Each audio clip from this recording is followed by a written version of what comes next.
30. Kebencian Intan. Mbak Intan mencepikkan bibir. Lebay banget sih, seperti orang yang gak pernah megang uang saja. 8 juta mah kecil bagi kamu yang sudah punya toko gede, ujarnya. Aromanya sudah gak sedap ini. Enak banget kalau ngomong ya mbak, decakku. Dia ngomong seolah duit 8 juta itu didapat hanya dengan sekali menjentikkan jari saja. Terus terang bagaimana tanya Mbak Intan. Aku menatapnya seperti orang bodoh. Apanya mbak? BPKB motor mbak yang tergadai bagaimana? Tuh kan, bener apa yang aku bilang. Pasti ujung-ujungnya aku yang kena imbasnya. Seperti yang sudah-sudah. Aku mengangkat kedua bahuku, tanda tak tahu. Mata Mbak Intan mendelik. Loh, memangnya ada yang salah? Kok kamu jadi angkat tangan gitu, Lalu siapa yang bayar BPKB mbak yang sudah tergadai ini? Tanyanya. Nada suara Mbak Intan terdengar mulai meninggi. Santai mbak, nggak usah pakai marah-marah. Masalah BPKB mbak yang tergadai itu bukan urusanku. Lagi pula yang gadis siapa? Tagih saja sama yang bersangkutan, jangan libatkan aku, tandasku. Yuda yang menggadaikannya, tapi kan untuk menjemputmu. Karena Yuda tak ada, maka kamu yang harus bertanggung jawab, desaknya. Enak sekali dia yang menikmati duitnya. Siapa yang disuruh bayar siapa? Aku tersenyum sinis. Ongkos menjemput apanya yang sampai menghabiskan 8 juta? Ongkos ke rumah ini tak hanya 1% dari duit 8 juta itu. Sisa 99%-nya lagi kemana? Aku yakin Mbak Intan dan ibu mertuaku itu juga ada andil menikmati uang tersebut, seperti yang sudah-sudah. Aku tak ada urusan lagi dengan Mas Yuda. Aku dan dia juga bukan suami istri lagi. Mas Yuda sudah menolak aku. Surat perceraian kami pun juga sudah aku urus di pengadilan agama. Tinggal menunggu surat pengadilan keluar saja, jawabku. Loh, kok kalian malah bercerai? Bukannya kata Yuda ramuannya berhasil? Mbak Intan buru-buru menutup mulutnya dengan kedua telapak tangan. Tanpa sadar dia keceplosan atas perilaku keji mereka denganku. Jadi benar, kalian yang telah mengguna-guna putriku hingga dia sakit begitu. Tega sekali kalian, tak punya hati, bentak ibu. Ibu yang sedari diam duduk tenang, akhirnya berdiri dari duduknya. Dada ibu naik turun dengan cepat dan tak beraturan. Matanya merah menyalang, menatap Mbak Intan penuh amarah. Bukan begitu maksudku.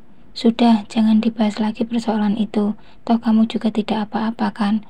Yang penting sekarang bagaimana BPKB motorku. Jika tidak ditebus, maka motorku akan berpindah alih, dalihnya. Itu bukan urusanku. Mbak cari saja Mas Yuda, suruh dia yang membayarnya. Jawabku tegas. Mbak Intan terkejut, mungkin dia tidak menyangka jika aku bisa berkata seperti itu. Selama ini aku selalu mengalah, karena aku tak mau pusing dengan pertengkaran yang tiada habisnya. Tapi makin kesini, sikap mereka semakin menjadi, memanfaatkan aku hingga ke akar-akarnya. Benar aja yang dikatakan Zalia, Yuda yang berbuat, maka Yuda yang harus bertanggung jawab. Sudah cukup selama ini kalian menzolimi putriku. Timpal ibu semakin membuat raut wajah Mbak Intan tak suka. Mbak Intan berdiri dari duduknya, membuatku ikut berdiri. Justru karena kami tak dapat menemui Yuda, makanya aku memintanya padamu. Walau bagaimanapun kamu masih istrinya, kamu wajib membayar hutang suamimu itu. Pokoknya kamu harus tanggung jawab. Desaknya semakin membuatku terpancing emosi. Peraturan dari mana itu, Memangnya selama ini adik kesayanganmu itu memberikan nafkah padaku. Dan satu lagi, aku tegaskan padamu mbak, sampai kapanpun aku tak akan membayar hutang-hutang Mas Yuda. Kamu cari saja adikmu itu sampai dapat. Murkaku, aku menatap tak kalang menantang, menjalar rasa panas di hatiku sampai ke ubun-ubun. Silakan kamu pergi dari rumahku mbak. Pintu keluar ada di sana, potongku. Aku tak mau lagi mendengar omong kosong dari mulutnya. Enggak, aku enggak akan pergi dari sini sampai kamu membayarkan hutang Yuda 8 juta beserta bunganya. Cuma ada di dalam mimpimu. Aku tak sudi, jawabku dengan mata yang mendelik. Enak sekali dia, punya hak apa dia memaksaku. Jika kamu tidak mau pergi dari rumahku secara baik-baik, maka jangan salahkan aku. Jika aku berbuat kasar padamu mbak, kamu pikir aku tak mampu? Ku tarik tangan Mbak Intan kasar, walau tubuhnya lebih besar dariku, tapi tenagaku tak kalah kuat darinya. Lepaskan aku Zalia, kamu benar-benar tidak sopan sebagai ipar. Aku tak terima kamu perlakukan seperti ini. Teriaknya begitu memekakkan telingaku. Dengan mata yang melotot, matanya memerah menarik tangannya dari cegalan tanganku. Namun aku tak peduli, kesabaranku benar-benar sudah memuncak. Aku terus saja menyeret tangan Mbak Intan tanpa henti. Sesampainya di depan pintu, aku menghempaskan tangannya kuat, sehingga tubuhnya terhuyung ke belakang, keluar dari pintu rumahku. Untuk apa aku sopan pada orang yang tak tahu diri? Silakan pergi dari sini. Brak! Aku menutup pintu rumah dengan keras, menguncinya dengan rapat, lalu berbelok mendekati ibu. Ibu tampak melongo melihat drama yang terjadi. Mungkin ibu kaget, Celia yang selama ini kenal selalu lemah lembut, ternyata bisa juga bertingkah laku barbar. Celia, buka pintunya, kamu tak bisa memperlakukanku seperti ini. Buka pintunya, teriakku lantang sambil menggedor-gedor pintu keras. Namun tak ada sahutan dari dalam sana. Aku menghentakkan kakiku keras, meninggalkan rumah adik ipar kurang ajarku itu, dengan hati yang dongkol. Celia yang selama ini ku kenal lemah lembut, justru berubah drastis, seperti sosok yang tak ku kenal lagi. Lalu bagaimana sekarang, jika Celia tak mau membayar utang dengan Mang Udin? Lalu bagaimana aku membayarnya? Aku tak rela jika motor yang susah payah aku beli harus diambil paksa dariku. Bayangkan saja motor itu harganya mendekati 30 juta. Sedangkan hutang hanya 8 juta, plus bunga juga tak mungkin sampai setengahnya dari harga motor itu. Namun apa boleh buat, aku tak punya uang untuk menebusnya. Bahkan mobilku saja sudah terancam ditarik lesing. Semenjak Mas Nurman tergila-gila dengan janda, dia tak lagi memperdulikan anak dan istrinya. Bahkan pulang ke rumah pun jarang. Tak, tak, tak. Aku menghentakkan kakiku dengan kesal di aspal depan rumah Celia, di mana motorku terparkir. Dari balik pagar ini, aku menatap rumah mewah itu dengan perasaan benci. Aku pikir dulu, jika Yuda menikah dengan Celia, maka hidup kami akan enak. Apalagi aku lihat waktu itu, Celia adalah tipe gadis yang penurut dan cinta mati pada Yuda. Itu juga alasannya kenapa aku dan ibu meminta Yuda untuk cepat-cepat memaksa Celia untuk menikah. Namun nyatanya gini, bukannya enak, justru aku yang disusahkan. Sekarang aku harus bagaimana? Apalagi Yuda juga tak dapat dihubungi. Entah di mana keberadaan adikku yang pembohong itu. Bilang minjem sama Mang Udin 5 juta, nyatanya 8 juta. Intan, bagaimana? Apa kamu dapat uangnya? Tanya ibu saat aku baru saja tiba. Bahkan aku belum turun dari motor, ibu sudah lebih dulu menghampiriku. Jika soal uang, ibu memang paling cepat. Bisa nggak bu, nanyanya nunggu aku sampai rumah dulu, baru sampai juga. Gerutuku sambil turun dari motor. Aku memasang tampang merengut, berjalan meninggalkan ibu. Rasa kesal di hati ini belum lagi hilang, kini sudah ditambah lagi geram dengan sifat mata duitan ibu yang menjengkelkan. Kamu belum jawab pertanyaan ibu, Intan. Dapat apa tidak uangnya? Ibu membututiku dari belakang hingga kami tiba di ruang tamu. Aku membantingkan kasar, rasa capek ini belum seberapa dibandingkan rasa pusingku memikirkan bagaimana caranya mendapatkan uang untuk menyelamatkan motorku dari jarahan Mang Udin besok. Nggak dapat bu, malah yang ku dapat adalah hinaan dan makian, sungutku. Berani sekali mereka menghinamu, mereka pikir mereka itu siapa? Ucap ibu kesal dengan apa yang aku sampaikan. Terus Yuda bagaimana? Apa dia ada di sana? Apa hidup senang di rumah mertuanya membuat dia lupa pada kita? Tanyanya membuatku menghela nafas lelah. Batang hidung Yuda bahkan tak nampak di sana. Anak ibu itu hilang bak ditelan bumi. Kok bisa? Memangnya adikmu ada di mana, Intan? Tanya ibu cemas. Ibu-ibu duduk di sebelahku. Wajahnya tampak gusar. Mana aku tahu. Kalau aku tahu mungkin sudah aku pukuli Yuda hingga babak belur. Balasku geram. Karena ulahnya sekarang aku menderita. Mobil sebentar lagi bakalan ditarik lesing. Motor malah besok bakal disita Mang Udin. Sial, sial, kenapa akhir-akhir ini hidupku sial sekali. Kalau kamu tak dapat uang dari Zalia, terus untuk membayar arisan ibu sama Mbok Jum apa? Malu dong sama geng sosialita ibu, jika ibu ketahuan tak mampu membayar arisan yang hanya 2 juta itu. Keluh wanita tua yang telah melahirkanku ini, cukup membuat emosiku kembali naik. Kok bayar arisan sih bu? Untuk nebus BPKB motorku lah. Lagi pula semua ini karena ibu. Coba ibu tidak memaksaku untuk memberikan surat berhargaku itu pada Yuda. Mungkin keadaannya tak akan membuatku sepusing ini. Kok kamu jadi nyalain ibu, Intan? Ibu mana tahu kalau ceritanya bakalan berakhir seperti ini. Lagi pula kamu juga menikmati uang itu kan? Sungut ibu, tak mau disalahkan. Aku melirik ke arah ibu tajam. Aku cuma dapat 1 juta, tapi kenyataannya sekarang aku yang harus menanggung semuanya. Dari awal aku sudah ngerasa bakal jadi seperti ini, tapi ibu yang ngeyel dan memaksa aku untuk memberikannya pada Yuda. Sekarang apa? Pokoknya aku tak mau tahu, ibu juga harus tanggung jawab. Bantu aku membayar hutang sama Mang Udin. Balasku tak kalah menyungut. Kepalaku sudah benar-benar pusing, tak ada jalan keluar.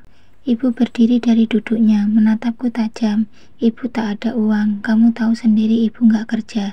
Jadi kamu pikir saja sendiri, jawab ibu sambil berlalu meninggalkanku.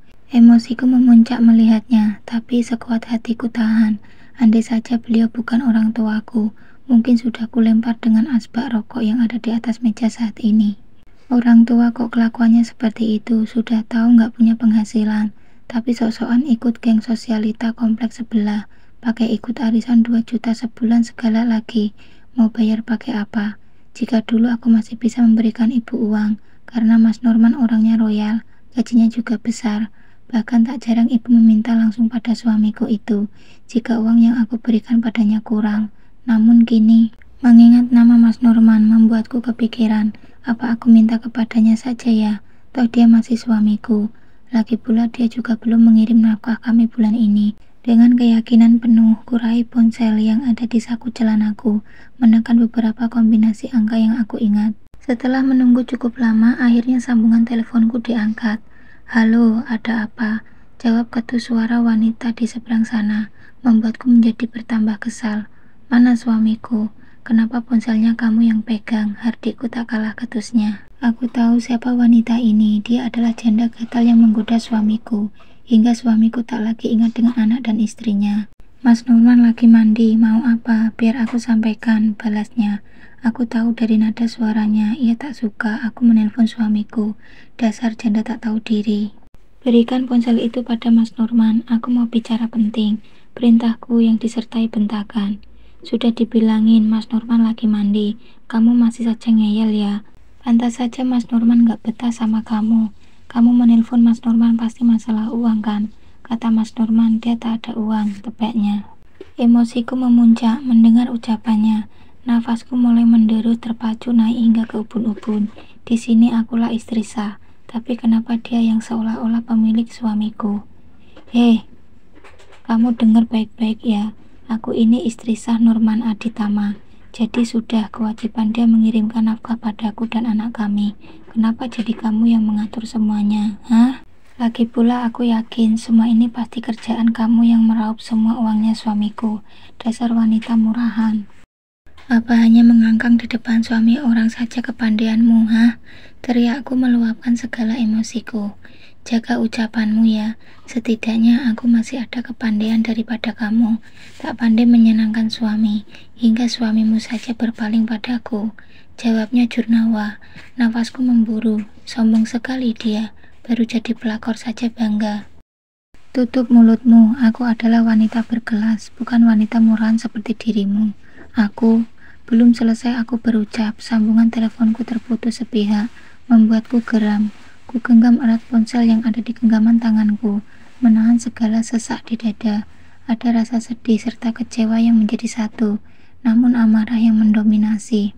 Jam baru menunjukkan pukul 10 pagi, namun aku sudah uring-uringan. Semalam sehabis menelpon, aku langsung bergegas ke rumah janda gatal itu. Dengan penuh emosi, aku juga mau menuntut nafkahku yang tak diberikan bulan ini. Namun tak kutemui Mas Norman dan janda gatal itu di tempat. Entah pergi kemana mereka.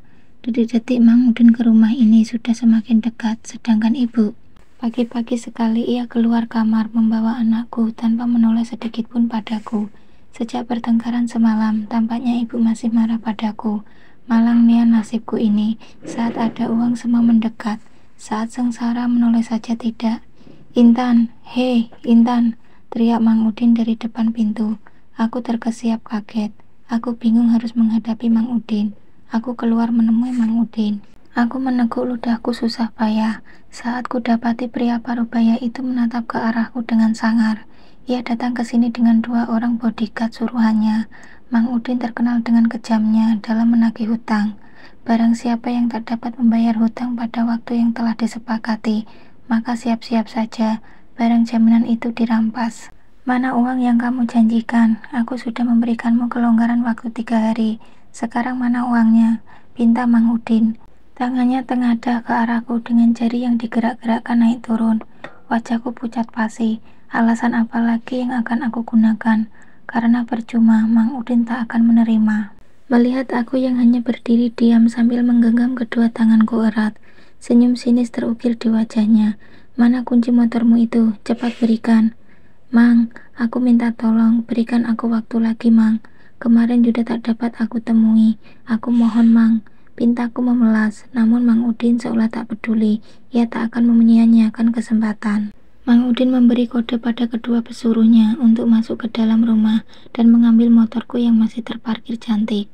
Aku mengikuti mereka dari belakang, menahan kedua tangannya agar tak membawa motorku pergi. Namun hanya dengan sekali tepisan aku terjatuh, terduduk di lantai. Mang, tolonglah Mang, beri aku waktu lagi. Lagi pula tak sepadan harga motorku dengan hutang yang dipinjam. Tolong aku, Mang, aku minta waktu 1 bulan lagi, Mang, tolong. Aku memohon-mohon pada Mang Udin, bahkan hingga histeris meraung-raung seperti anak kecil yang tak mau mainannya dirampas, memohon belas kasihannya. Namun Mang Udin tak peduli, ia terus menyuruh pesuruhnya untuk merampas motorku itu. Keributan yang terjadi di antara kami membuatku tak sadar jika sekarang aku menjadi tontonan tetangga sekitar. Kamu jangan khawatir Intan, ini saya berikan kamu uang 2 juta lagi sebagai tambahan, sebagai rasa kasihan saya padamu. Mang Udin mengeluarkan 20 lembar uang pecahan 100.000 dari dalam tasnya, lalu menyerahkannya ke tangan kananku. Aku ingin menolak, tapi tatapan mata Mang Udin yang tajam memaksaku untuk mengambilnya. Setelah itu dia pergi begitu saja membawa motor kesayanganku. Air mataku tak henti menetes melihat kepergiannya bersama motor kesayanganku itu. Mau aku tuntut secara hukum juga percuma, karena di antara kami ada hitam di atas putih yang menggunakan tanda tanganku serta bermaterai. Bodohnya aku yang mau begitu saja menandatanganinya saat Yuda meminta, apalagi Mang Udin memiliki uang. Ia bisa menggunakan banyak cara tersebut untuk mempersulitku. Aku menggenggam uang 2 juta ini dengan amarah. Semua ini karena Zalia. Andai dia tidak pergi dari rumah, maka Yuda tak perlu menjemputnya kembali, maka aku juga tak perlu mengalami nasib seperti ini. Lihat saja kamu Zalia, aku akan membalas semua perbuatanmu. Aku tak akan membuat hidupmu tenang.